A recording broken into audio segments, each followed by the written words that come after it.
श्रीराम जय जय राम।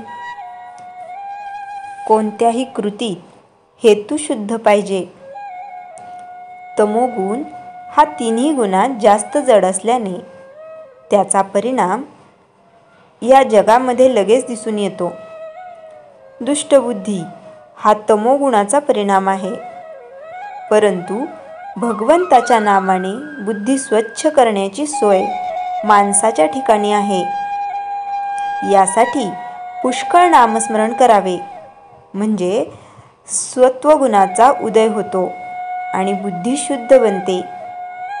देहाला कष्ट दिले म्हणजे भगवंत वश होतो हे काही खरे नाही।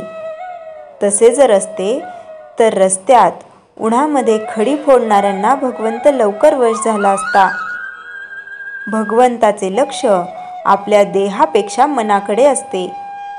आपल्या मनामध्ये प्रापंचिक हेतू ठेवून भगवंताच्या नावाने उपवासासारखे कितीही कष्ट केले तरी ते पाहून लोक फसतील, पण भगवंत फसणार नाही। आपण जसे बोलतो तसे वागण्याचा अभ्यास करावा। परमार्थामध्ये ढोंग फार बाधक असते। प्रापंचिक गोष्टीकरिता उपवास करणे ही गोष्ट मला पसंत नाही। उपवास घडावा यात जी मौज आहे ती उपवास करावा यामध्ये नाही। भगवंताच्या स्मरणामध्ये इतके तल्लीन व्हावे की आपण नेहमी त्याच्या जवळ वास करतो आहोत असे मनाला वाटावे। मग देहाने अन्न खाल्ले म्हणून कुठे बिघडले? याउलट आपल्या चित्तात भगवंताचे नाम नसताना आपण देहाने पुष्कळ उपवास केले तरी अशक्तपणाशिवाय दुसरे काही पदरात पडणार नाही। काही लोक वेडे असतात, त्यांना आपण उपास तापास कशासाठी करतो आहोत हेच समजत नाही। कोणत्याही कृतीला वास्तविक मोल तिच्या हेतूवरून येते। हेतू शुद्ध असून एखाद्या वेळी कृती बरी नसली तरी भगवंताच्या घरी चालते, पण हेतू चांगला नसून कृती मात्र फार चांगली असली तरी भगवंत त्यापासून दूरच राहतो। माणसाने केलेला उपवास निष्काम असून तो केवळ भगवंताच्या स्मरणात राहावे म्हणून केलेला असला तर फारच उत्तम। निष्काम कर्माचे फार फार महत्त्व आहे। भगवंतासाठी भगवंत हवा अशी आपली वृत्ती असावी। किंबहुना नाम घेत असताना प्रत्यक्ष भगवंत समोर उभा ठाकला आणि तुला काय पाहिजे असे त्याने विचारले तर तुझे नामच मला दे हे त्याच्याजवळ मागणे याचे नाव निष्कामता होय। कारण रूपाने व्यक्त झालेला भगवंत केव्हा तरी नाहीसा होईल, पण त्याचे नाम मात्र अखंड टिकेल आणि त्याचे नाम घेतले की त्याला आपल्याकडे येणे जरूर आहे। म्हणून देहाला कष्ट देण्याच्या भानगडीत न पडता भगवंतासाठीच नाम घेत असावे, त्याची कृपा झाल्याशिवाय राहणार नाही।